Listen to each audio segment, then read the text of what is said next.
What if the most dangerous lie you have ever been told is that you must destroy your own darkness to be saved? For centuries, mainstream orthodoxy has handed humanity a script for deep internal fragmentation. You were taught to deny your instincts, suppress your shadow, label your unhealed trauma as inherent sin, and project your unexamined darkness onto the world around you. You were led to believe that spiritual purity requires self-rejection, and that to be accepted by the divine, you must wage a perpetual war against your own human architecture. You were encouraged to look outward for a mediator, to rely on institutional authority, and to treat your internal state as a broken, dangerous landscape that needed to be policed continuously. But 2,000 years ago, an ancient, forbidden text recorded a radical statement from Jesus that completely contradicted this doctrine of suppression. And in the 20th century, a pioneer of depth psychology named Carl Gustaf Jung arrived at the exact same conclusion through empirical observation of the human mind. Separated by 2 millennia and using vastly different vocabularies, both reached the exact same revolutionary realization. Salvation is not moral performance, it is psychological and spiritual integration. Today, we decode the forbidden secret that connects Jesus and Carl Jung, and why understanding this single mechanism changes everything about how you heal, awaken, and break free from the matrix construct.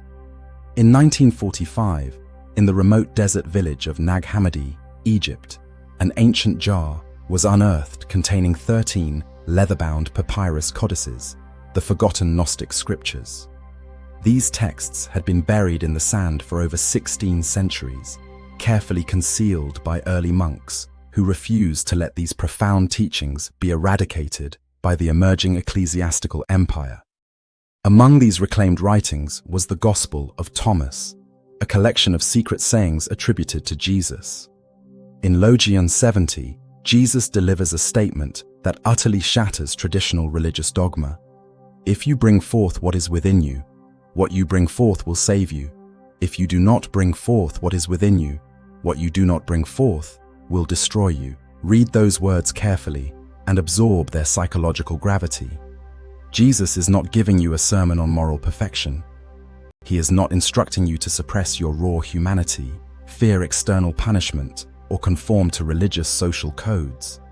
He is laying down a direct, uncompromising law of psychological integration. In traditional orthodoxy, salvation is treated as an external transaction, complying with institutional rules, pleasing an external deity, and exiling the unworthy or uncomfortable parts of yourself to maintain an artificial social persona.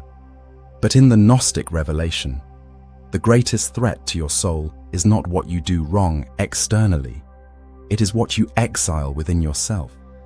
When you ignore the buried parts of your vessel, your repressed anger, your unhealed grief, your hidden desires, your boundary-setting instincts, and your need for personal autonomy, those parts do not vanish into thin air. They go underground. They recede into the subterranean caverns of the psyche. And from the dark, unexamined shadows of your unconscious mind, they begin to govern your choices, dictate your emotional reactions, ruin your relationships, and shape your ultimate destiny. 20th century psychiatrist Carl Jung spent 40 years exploring the hidden architecture of the human psyche. Without relying on rigid church dogma or dogmatic theological assumptions, Jung arrived at the exact same law, expressing it through modern scientific language. Until you make the unconscious conscious, it will direct your life, and you will call it fate. Jung called these exiled internal fragments the shadow. The shadow is not inherently evil, demonic, or malicious. It is simply everything about yourself that you are forced to suppress, disown, or deny in order to be accepted by family conditioning, societal expectations, or religious guilt. When you are taught as a child that expressing anger is inherently sinful, you do not eradicate anger. You push it into the dark, where it mutates into passive aggression, chronic resentment, and self-sabotage. When you suppress your deep emotional sensitivity, it mutates into emotional numbness and chronic anxiety. When you exile your innate personal power out of fear of conflict, you unconsciously attract toxic, controlling figures into your life to dominate you. What you suppress doesn't die, it mutates into an autonomous internal force. Jung recognized that when these exiled parts remain buried, they act like independent entities operating within the human psyche. What the ancient Gnostics referred to symbolically as archons, or internal parasites feeding on your unexamined fear, unconscious projections, and emotional chaos. The Gnostics understood that these archontic forces keep humanity trapped in a cycle of suffering, not merely as external cosmic tyrants, but as internal complexes that feed on human unconsciousness. Shadow work is not about worshipping darkness, nor is it about engaging in edgy, countercultural rituals. Shadow work is the reclamation of the exiled self. It is the brave act of descending into your own underworld, holding up the lantern of conscious awareness, and bringing those long-forgotten parts of yourself back into the light of integration. What Jesus called bringing forth what is within you, Jung called individuation, the heroic process of collecting your scattered, fragmented pieces and assembling them back into a sovereign, unified whole. This brings us to the deepest, most radical layer of the secret, the true meaning of resurrection. Mainstream religious systems turned resurrection into a distant, singular historical spectacle or a promise reserved strictly for the physical afterlife. They taught that resurrection is something done to you after you pass away, provided you were obedient during your physical incarnation. But in both the Gnostic map and depth psychology, resurrection is an ongoing, present moment, psychological and spiritual reality. Resurrection is the return of what was buried. It is the awakening of consciousness within the grave of the unintegrated mind. It is the moment you stop running from your emotional triggers, stop projecting your unexamined shadow onto everyone around you, and pull your scattered psychic energy back into your center. Every time you face a core trigger, observe your knee-jerk reaction and choose to meet that pain with conscious presence rather than emotional suppression. A mini-resurrection takes place inside your vessel. This is precisely where sacred archetypes come into play. Figures like Lilith, Mary Magdalene, Sophia, or the inner Christ were never meant to be passive objects of distant historical worship or theological debate. They are archetypal mirrors embedded in the human collective unconscious. They were designed to give form, structure, and language to the raw, unintegrated forces residing inside your own consciousness. Sophia represents the divine wisdom that fell into the density of matter and must be gathered back together. The inner Christ represents the divine spark, the Pneuma, that resides within the human heart, waiting to be realized and embodied. When you integrate the shadow, the trigger loses its power over you, and you stop reacting like a helpless puppet pulled by unconscious emotional strings. The external projection dissolves, meaning you stop seeing monsters in everyone else and begin taking complete ownership of your internal universe. Most importantly, the wound transforms into power. The very part of you that was once exiled and traumatized becomes your absolute greatest source of spiritual authority, empathy, and wisdom. To fully grasp the magnitude of this discovery, we must ask the critical question: why was this profound understanding buried for over 2,000 years? Why were the Nag Hammadi texts hidden away in clay jars? And why was Gnosticism declared a dangerous heresy by the emerging institutions of the 4th century? Because a fragmented human being is exceptionally easy to control. An individual who is perpetually at war with their own shadow will constantly look outward for external governance.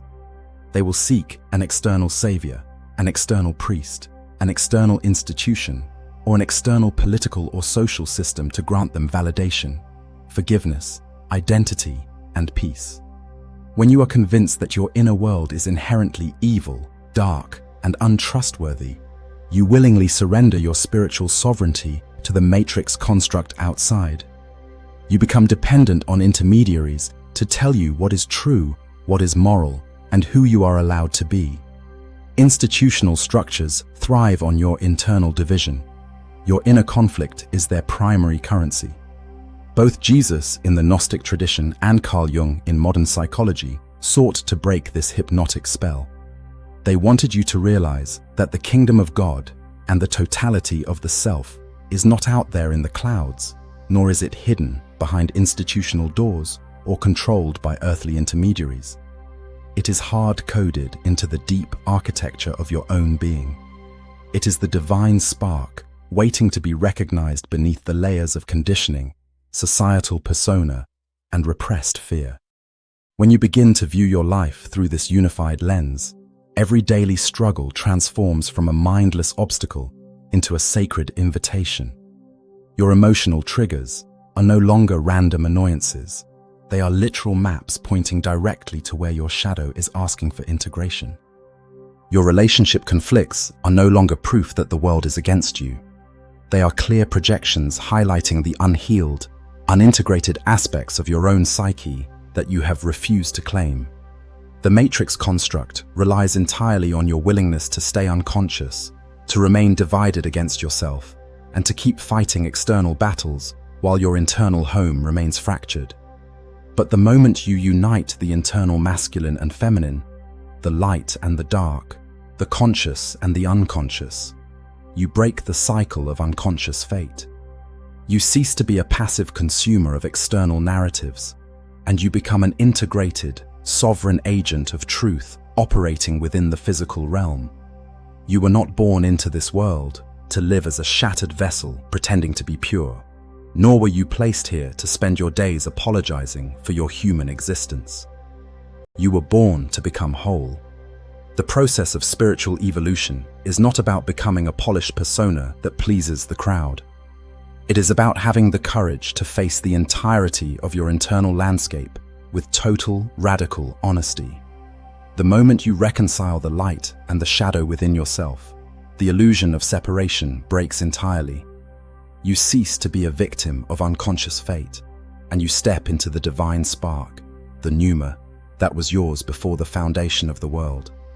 If this synthesis opened a new door in your understanding today, bring your awareness inward and reflect without judgment.